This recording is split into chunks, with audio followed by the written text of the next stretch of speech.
सास से परेशान बेचारे दामाद की कहानी। संसार में शायद मुझसे अधिक कोई बदनसीब नहीं होगा।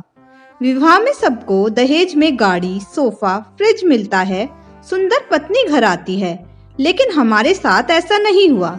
हमारा विवाह हुआ, पत्नी भी आई और दहेज में सास मिल गई। हमने सोचा एक दो दिन की परेशानी होगी सो भोग लो, किंतु हमारी सोच एकदम गलत साबित हुई। हमें पत्नी ने बताया कि आपकी सास को यहाँ का हवा पानी काफी जम गया है, सो वह अब यहीं रहेंगी।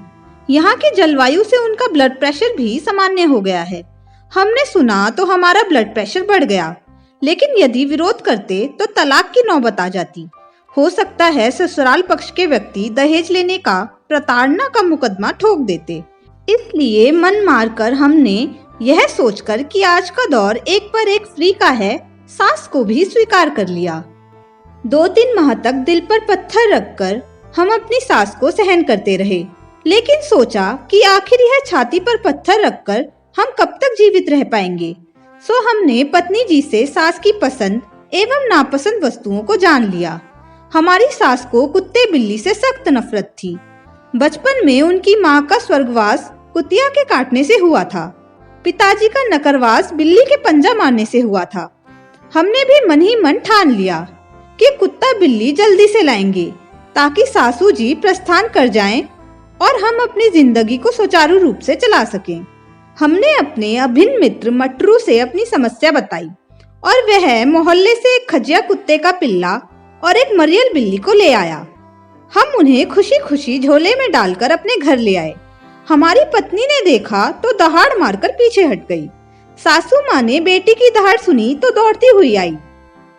हमारे झोले में खजिया कुत्ते एवं बिल्ली को देखा। हम खुश हो गए कि अब तो हमारी सास आधे घंटे बाद घर छोड़कर प्रस्थान कर जाएंगी, लेकिन मनुष्य जो सोचता है वह कब पूरा होता है। सास ने उन दो निरीह प्राणियों को देखा तो चुप चुप करके वहीं जमीन पर बैठ गई और हमारी ओर बड़ी दया की नजरों से देखकर कहा, सच में दामाद हो तो तुम जैसा। क्यों, ऐसा हमने क्या कर दिया सासू माँ? हमने प्रसन्नता को मन में छिपाते हुए पूछा। अरे दामाद जी, तुम इन निरीह प्राणियों को ऐसी स्थिति में उठा लाए, ये काम बिरले व्यक्ति ही कर सकते हैं। मैं पहले जानवरों से बहुत नफरत करती थी, लेकिन जब से जानवरों की रक्षा करने वाली संस्था की सदस्य बनी हूँ, तब से मेरा दृष्टिकोण ही बदल गया है। तुम खड़े क्यों हो? ऑटो रिक्शा लेकर आओ, सासू जी ने आदेश दिया। ऑटो रिक्शा किस लिए? अस्पताल चलना है। क्यों, यह तो ठीक ठाक है, हमने भोलेपन से कहा। पत्नी जी उठ बैठी थी। दामाद जी, इन कुत्ते बिल्ली के बच्चों को लेकर चलना है, जल्दी करो, सासू माँ ने ऑर्डर दिया। हम दिल पर पत्थर रखकर चले गए। आगे की घटना बड़ी छोटी है। ऑटो रिक्शा आया, उसके रुपए हमने दिए। वेटनरी डॉक्टर को दिखाया, उसके रुपए भी हमने दिए। जानवरों के लिए 1000 रुपए की दवा खरीदी, वह रुपए देते देते हमें चक्कर आने लगे थे। कुल जमा 1500 रुपए पर हमें हमारे दोस्त मटरू ने उधार दिया था। घर लाकर उन जानवरों के लिए दूध, ब्रेड की व्यवस्था भी हमने की, और जब ओवर बजट होने लगा तो एक रात चुपके से हमने दोनों को थैली में बंद करके मटरू के घर पर छोड़ दिया। हमारी सास जब सुबह उठी तो बड़ी दुखी थी कि पालतू जानवर कहाँ चले गए। हमारा दुर्भाग्य तो देखो कि मटरू स्कूटर से सुबह ही आ धमका। अरे गोपाल, ये दोनों मेरे घर आ गए थे, मैं इन्हें ले आया हूँ, कहकर उसने मुझे शादी के तोहफे की तरह कुत्ते का पिल्ला और बिल्ली दी। सासू माँ खुशी से झूम उठी। हम मन ही मन कुढ़ कर रह गए। आखिर किससे अपने मन की व्यथा कहते। कुत्ते का पिल्ला ठीक हो गया था। उसकी खुराक भी हमारी सास की खुराक की तरह बढ़ गई थी। हम खून के आंसू रो रहे थे।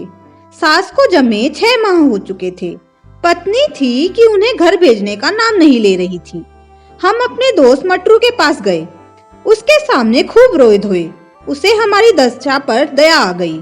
उसने मुझे एक प्लान बताया, जिसे सुनकर मैं खुश हो गया। उस प्लान में एक ही गड़बड़ी थी कि श्रीमती को लेकर मुझे बाहर जाना था, लेकिन वह सास के बिना, माफ करना, अपनी माँ के बिना जाने को तैयार ही नहीं होती थी। हमने अपने मित्र मटरू को वचन दिया कि उसकी दी गई तारीख को केवल सास ही घर में रहेंगी। मैं और पत्नी सिनेमा देखने जाएंगे। इन 3-4 घंटों में वह काम निपटाकर सब कुछ ठीक कर देगा। हमने मौका देखकर पत्नी की प्रशंसा की, उसके साथ कुछ पल तन्हा तन्हा गुजारने की मनोकामना प्रकट की। वह थोड़ा लज्जाई, थोड़ा घबराई। माँ की याद भी आई, लेकिन हमारे प्यार ने जोर मारा और वह तैयार हो गई। मैं और वह शाम को फिल्म देखने चलेंगे। हालांकि सासू माँ को अकेला छोड़कर जाने पर उन्होंने आपत्ति प्रकट की, लेकिन पत्नी ने उन्हें समझाया कि टिक्कू कुत्ता दियापक बिल्ली है, इसलिए अकेलापन खलेगा नहीं। हमने खट से मटरू को मोबाइल से यह खबर दे दी कि हम शाम को निकल रहे हैं, देर से लौटेंगे। रात 10 से 1 के बीच सासू माँ का काम निपटा ले। मटरू भी तैयार हो गया था। हम भी खुश थे कि चलो बला टलेगी, लेकिन पति हमेशा से ही बदकिस्मत पैदा होता है। प्लान यह था कि मटरू रात के 10:30 बजे के बीच घर में प्रवेश करेगा और मुंह पर कपड़ा बांधकर सासू माँ को डराकर चोरी कर लेगा। सासू माँ डर के मारे या तो भाग जाएंगी या हमारे घर से हमेशा के लिए बाय बाय कर लेंगी। हम पत्नी को 4 घंटे की फिल्म दिखलाने शहर से बाहर ले गए। रात 10 बजे फिल्म छूटी। हमने भोजन किया। फोन से मटरू को खबर भी कर दी कि जल्दी से अपने ऑपरेशन को अंजाम दे। हमारी पत्नी अपनी माँ को लेकर काफी चिंतित थी। हमने ऑटो रिक्शा वाले को पटाकर 50 रुपए अधिक दिए ताकि वह घर पर लंबे रास्ते से धीमी गति से पहुँचे। रात 12:30 बजे जब हम अपने घर पहुँचे तो घर के बाहर भीड़ जमा थी। पुलिस की एक वैन भी खड़ी थी। चंद पुलिस वाले भी थे। हमारा माथा ठनका कि मटरू ने कहीं जल्दबाजी में सासू माँ का मर्डर तो नहीं कर दिया। जब हम ऑटो रिक्शा से उतरे तो मोहल्ले के निवासी काफी घबराए थे। पत्नी अपनी माँ की याद में रोने लगी। तभी अंदर से सासू माँ पुलिस इंस्पेक्टर के साथ बाहर हंसती खिलखिलाती निकली। उन्हें हंसते देख हमारा माथा ठनका कि भैया आज मटरू पकड़ा गया और हमारा प्लान ओपन हुआ। बस तलाक के साथ साथ पूरा मोहल्ला थू थू करेगा सो अलग। सब कहेंगे ऐसे टुच्चे दोस्त हैं जो ऐसी सलाह देते हैं। हम शर्म से जमीन में गड़ गए। मन ही मन विचार किया, कभी ऐसा गंदा प्लान नहीं बनाएंगे। अचानक हमारे कान में मटरू की आवाज सुनाई पड़ी। देखा कि वह तो भीड़ में खड़ा तमाशा देख रहा है। अब हमारी बारी चक्कर खाकर गिरने की आ गई थी। हम हिम्मत करके आगे बढ़े तो देखते हैं कि पुलिस एक चोर को पकड़कर बाहर आ रही थी।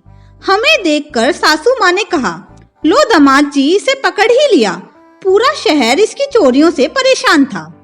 पुलिस इंस्पेक्टर ने हमें बधाई दी और कहा, आपकी सास वाकई बड़ी हिम्मती हैं। इन्होंने एक शातिर चोर को पकड़वाया है। इन्हें सरकार से इनाम तो मिलेगा ही, लेकिन हमें आज आपके भाग्य पर ईर्ष्या हो रही है कि ऐसी सास हमारे भाग्य में क्यों नहीं थी। हमने सुना तो गदगद हो गए। हमारी पत्नी ने लपक कर अपनी माँ को गले लगा लिया। किस्सा यूं हुआ कि हमारे मटरू दोस्त को आने में देर हो गई थी। उसकी जगह उस रात अचानक असली चोर घुस आया। सासू माँ ने पुराना घी खाया था, सो बिना घबराए अपने कुत्ते के साथ उसे धोबी पछाड़ दे दी। मोहल्ले वालों को आवाज देकर बुलाया। पुलिस आ गई। इस तरह सासू माँ ने एक शातिर चोर को पकड़ लिया। अगले दिन समाचार पत्रों में फोटो सहित सासू माँ का समाचार छपा हुआ था। अब आप ही विचार करें, ऐसी प्रसिद्ध सासू माँ को घर से जाने को कहेगा। आप ही निर्णय करें कि हम भाग्यशाली हैं या दुर्भाग्यशाली।